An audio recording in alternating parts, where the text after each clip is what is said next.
Welcome back to Braintree Today. I'm Martha Konstandinidis and you're watching BCAM TV. Now we'll be getting into our latest stories from the week.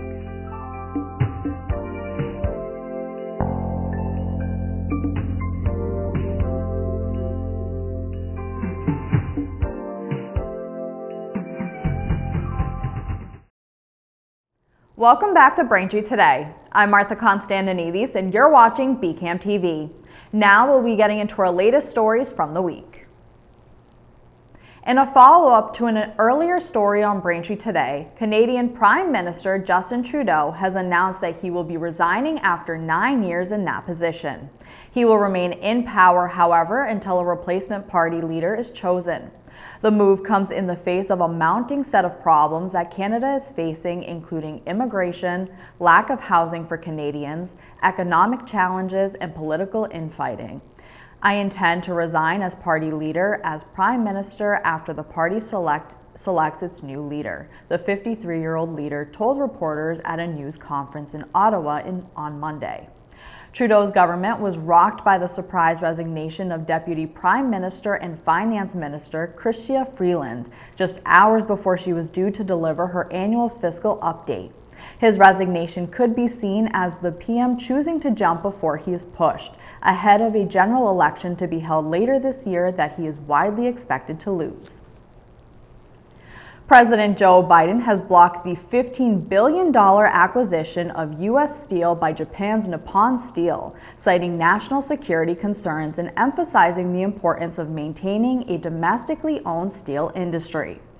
Founded in 1901, Pittsburgh-based U.S. Steel has struggled against cheaper foreign competition and has seen its workforce shrink dramatically from a World War II peak of 340,000 to around 11,000 today.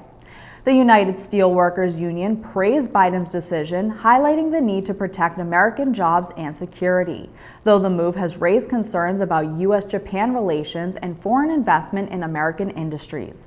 Nippon Steel had proposed a $2.7 billion investment in U.S. Steel's operations, arguing the acquisition would strengthen U.S. security by countering competition from China.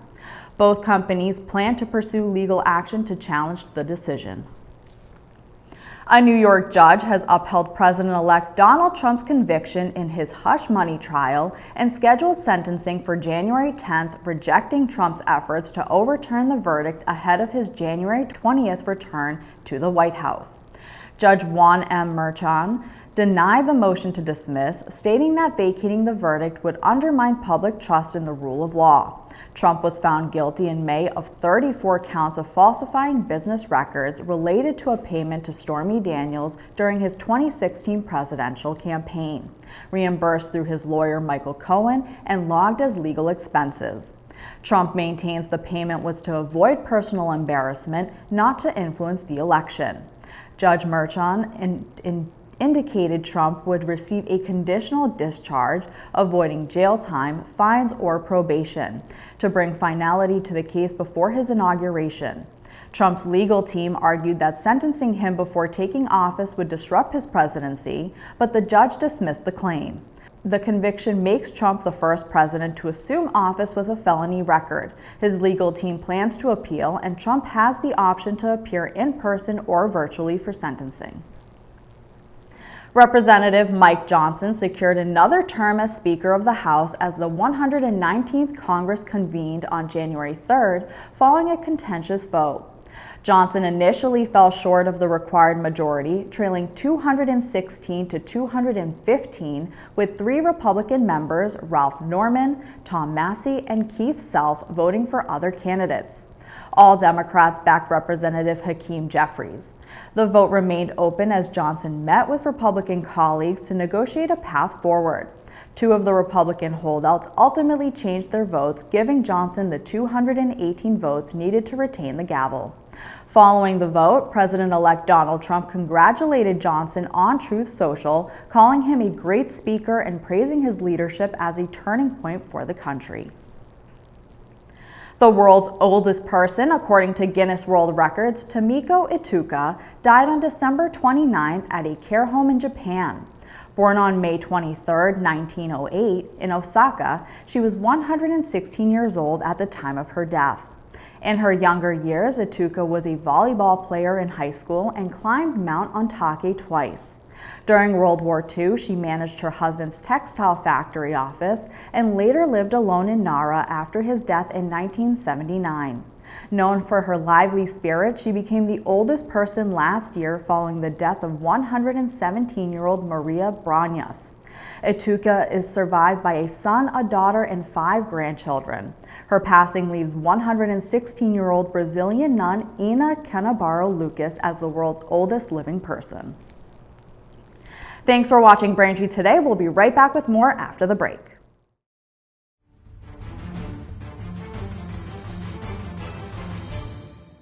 Hi, I'm Tom Lyons, a retired captain from the Quincy Fire Department and the author of the book Fighting Fire, A Proactive Approach. Do you know that electrical failures are the 3rd leading cause of home fires? Cords and plugs led in this category, while extension cords dominated this category. To avoid these fires, plug heat-generated appliances directly into an outlet. Do not use power strips or extension cords on these appliances. Power strips are designed for use with electronics only. Do not put electrical cords underneath rugs or pinch behind furniture. Do not overload outlets. Charge laptops and phones on hard surfaces only. Finally, if an electrical device is not working as designed, it is time to repair it or replace it. Be conscious of your home environment and be safe, and thank you for doing so. Welcome back to Braintree Today. Now let's dive into some top stories happening in Braintree. In a follow-up story we brought to you, 39-year-old Holbrook man Ryan Gorman has been arraigned on an additional charge of motor vehicle homicide while driving under the influence, following a crash on December 1st that killed 18-year-old Alexia Nixon of Weymouth and injured 2 others. Gorman was driving west on Union Street in Braintree when he crossed into the eastbound lane and collided with an SUV, killing Nixon, who died more than a week later, and seriously injuring the other passengers. Gorman, who had already been charged with 3 counts of driving under the influence causing serious bodily injury and other related offenses, pleaded not guilty to the new charge and remains free on bail. He has been ordered to stay away from Nixon's family and must wear an alcohol ankle monitor. Braintree's acting fire chief, Fred Viola, has voiced strong opposition to a proposal for a lithium-ion battery storage facility on the St. Catherine Greek Orthodox Church property on Common Street, citing safety concerns. The project, proposed by Convergent Energy and Power, involved constructing 4 trailer-like structures with a capacity of 5 megawatt and 15 megawatt hours to help Braintree Electric Light Department meet state clean energy goals and save money for ratepayers. In a letter, Viola highlighted risks, including the site's proximity to homes and the church, insufficient evacuation routes, and the strain on emergency resources during an incident. Safety guidelines recommend a 1/3 mile evacuation radius for lithium-ion battery fires, but the proposed site is only 200 feet from the church hall and 159 feet from the nearest home. Viola urged for a more industrial location to better mitigate risks. Convergent withdrew its plans in December, pledging to search for an alternative site, though BELD officials noted non-residential locations were either too costly or unsuitable. The Braintree Senior Center has an exciting lineup of activities this January, including weekly free movie screenings every Friday at 1 p.m. and Learn to Play pool sessions with Kathy open to men and women every Thursday at 12:30 p.m. Special one-time events include a presentation on celiac disease on January 13th at 1 p.m. A benefits specialist will be available by appointment on January 14th, and on January 16th, the center will be hosting the Happiness at Any Age seminar and lunch. For more information, call the center at 781-848-1963. The town of Braintree has announced that Christmas tree collection will take place during the weeks of January 6th and January 13th. Residents are advised to leave their trees curbside for pickup on their regular trash collection day. For more information, visit the town's website at braintreema.gov. The third annual Lunar New Year Festival is coming to Braintree High School on January 19th to celebrate the Year of the Snake with a vibrant display of cultural traditions and community activities. Organized by the Chinese American Association of Braintree and the Braintree High School Asian Student Association, the festival will feature an expanded indoor market with local vendors and a variety of Asian cuisines. A highlight of the event is the Lion Dance Eye Dotting ceremony set to begin at 12:30 p.m., offering a captivating and symbolic performance. This event invites community members to join a lively celebration of Asian culture to bring in the Lunar New Year. Thank you for watching Braintree Today on BCAM TV. We'll be right back with more stories in the area.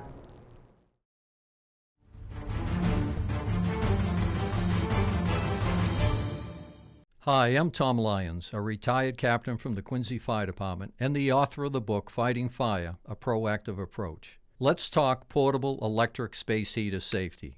These heaters must not be left unattended. Place them on a stable base 3 feet from combustibles. Their use is not recommended within a bedroom, but if you must do so, place a smoke detector on the ceiling within the bedroom. Plug a portable space heater directly into the outlet, avoiding extension cords. Thus, do not use lamp cords or power strips for this purpose. Are portable, unvented propane and oil-filled heating appliances safe to use within a residence? No. Massachusetts prohibits their use. These heaters produce asphyxiant gases. These gases can render an occupant incapacitated or dead. Please consider your safety during these upcoming colder months. Thank you. Welcome back to Braintree Today. Now let's get right into more stories. A tragic skiing accident claimed the life of 12-year-old Jack Murray, a seventh grade student at Maria Chapman Middle School in Weymouth during the school vacation break. Jack was skiing at Cranmore Mountain in Jackson, New Hampshire on New Year's Eve when he was found unconscious after apparently striking a tree on an intermediate trail despite wearing a helmet. A talented drummer in the school band, Jack's memory is being honored through a GoFundMe campaign benefiting the music program he loved. Jack was remembered as an artist, musician, entrepreneur, and an athlete, with passions ranging from creating art, playing trombone and drums, and starting his own eBay store, to soccer, wrestling, and paddleboarding and boating. Jack was celebrated for his vibrant spirit and multitude of interests, describing him as the most magical little boy who was on his way to becoming a truly exceptional man. Jack is survived by his parents, Paul and Crystal, and his younger brother, Finley. Traffic on Hancock Street in Quincy came to a halt Friday afternoon after a truck overturned near Fenno Street, trapping one of its 2 occupants. The single vehicle crash, reported around 1:30 p.m., involved the truck striking a granite gate post outside Marymount Park and emitting smoke, police said. While one occupant managed to escape the wreckage on their own, the other had to be extricated by emergency responders before being transported to Boston Medical Center. The Quincy Police Department Marine Unit helped ensure safety and security over the weekend at the public landing in Hose Neck during the city's Polar Plunge event. The plunge is hosted annually to help support Atherton Hoe Elementary School, and officers assisted with the event alongside the Quincy Fire Department and Brewster Ambulance, making for a successful and spirited community gathering. In a social media post after the plunge, the department expressed gratitude for the opportunities to support local events and wished everyone a great start to 2025. In a follow-up story we brought to you last month, nearly 40 ducks and geese were released back into their natural habitat last Friday after recovering from an oil spill in Brookline's Muddy River that left them coated in oil and unable to survive in the wild. The December 8th spill, caused by 100 gallons of home heating oil, damaged the birds' natural waterproofing, leaving them in critical condition. Rescued by teams from New England Wildlife Center, Mass DEP, Mass Wildlife, and Boston Park Rangers, the 37 birds were transported to a Barnstable Wildlife Hospital, where they were cleaned and rehabilitated. Margaret Byrne of the U.S. Fish and Wildlife Service shared the joy of their release, noting, quote, "They're so happy, back to the wild again for the first time in a month," end quote. Massachusetts saw more people leaving the state than moving in during 2024, ranking 5th on United Van Line's list of most moved from states, up from 7th last year. The survey found 58% of moves in Massachusetts were outbound, with reasons including job opportunities, family needs, and retirement. Notably, 34% of those leaving were 65 years or older, while 19% were under 34 years old. The New Bedford Fall River area stood out as one of the country's most moved from metro areas, with 67% of outbound moves. While affordability is often a factor, only 4% cited cost as their primary reason for leaving. Nationally, West Virginia led in inbound moves, followed by Delaware, South Carolina, Washington, D.C., and North Carolina. Vermont had the highest percentage of inbound moves, but was excluded from rankings due to insufficient sample size. California, Massachusetts, New York, Illinois, and New Jersey were the top outbound states over the past 5 years. Thanks for watching Braintree today. We'll be right back with more in sports and entertainment.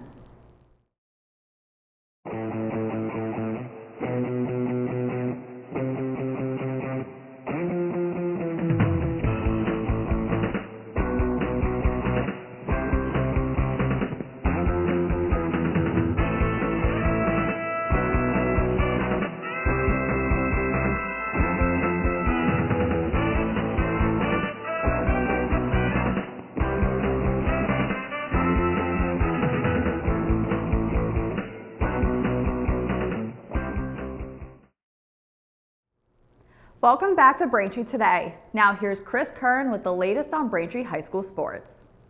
Braintree boys basketball started off the season hot, being winners of the Adams Holiday Tournament, winning their first game versus Abington 67-64, and then winning the championship game versus Concord Carlisle 57-49.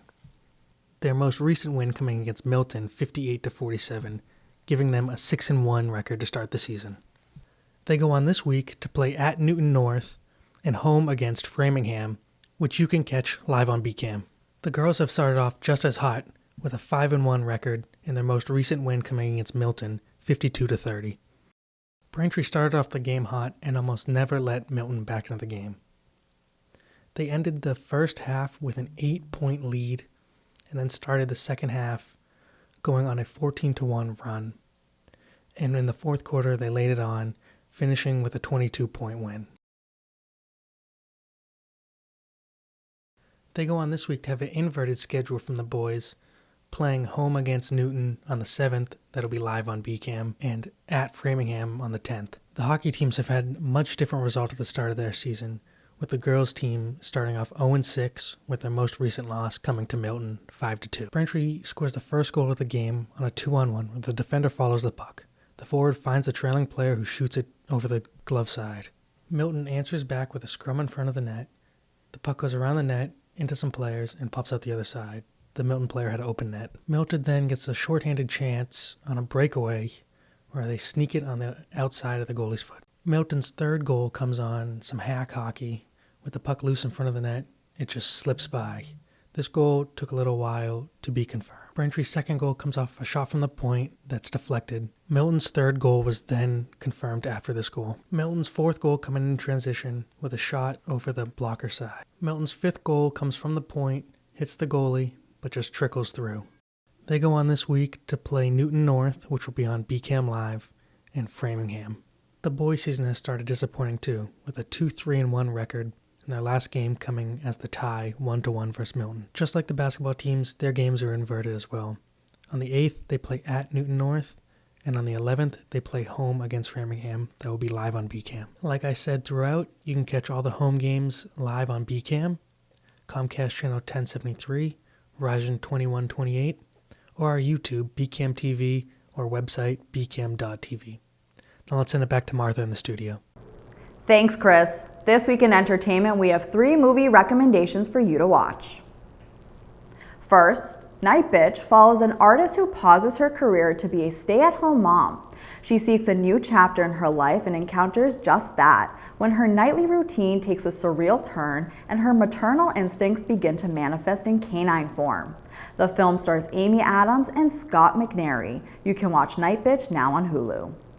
Next, Maria follows the world's greatest opera singer, Maria Callas, who lives the last days of her life in 1970s Paris as she confronts her identity in life. The film stars Angelina Jolie and Haluk Billinger. You can watch Maria now on Netflix.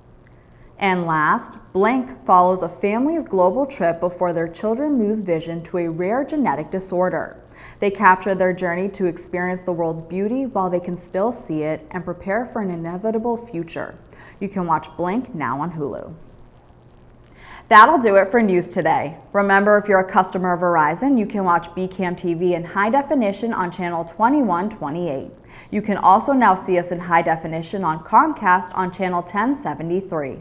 I'm Martha Konstandinidis, and thank you for watching Braintree Today on BCAM TV. We'll see you next time.